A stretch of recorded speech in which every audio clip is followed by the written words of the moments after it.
നമ്മളുടെ സ്വരശ്രുതിക്ക് കാരണം ഈ ആകാശമാണ്. ഈ ആകാശം ശുഭ്രവസ്ത്രയാണ്. സരസ്വതിയുടെ വസ്ത്രം വെളുത്തതാണ്. അത് ഈ സൗരോർജത്താലാണ് ആ വെളുപ്പുണ്ടാകുന്നത്. സൂര്യന് കാവ്യവർണ്ണമാണ്, അഗ്നിക്ക് കാവ്യവർണ്ണമാണ്.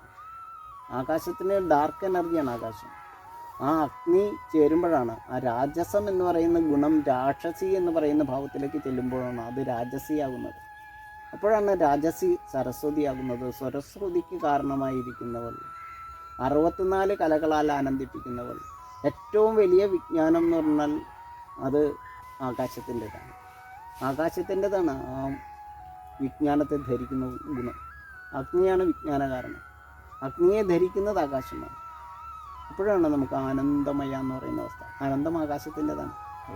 അത് അമ്മയിൽ നിന്നാണ്. കേട്ടറിവ് ഏറ്റവും കൂടുതൽ മക്കൾ കേൾക്കുന്നത് അമ്മയിൽ നിന്ന്. കണ്ടറിയുന്ന ഗുണം അച്ഛൻ്റെതാണ്.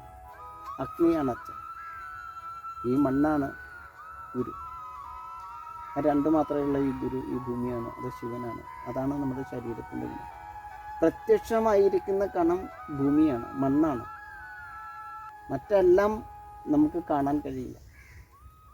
ജലം പോലും ഈ മണ്ണിൽ താമസിയായിരിക്കുന്നത് കൊണ്ടാണ് നമ്മളുടെ വൈപ്പ്. ഈ മണ്ണിലേക്ക് ജലം ചേരുമ്പോൾ മാത്രമാണ് അത് ജീവനുള്ളതാകുന്നത്. ജീവൻ ജലമാണ്.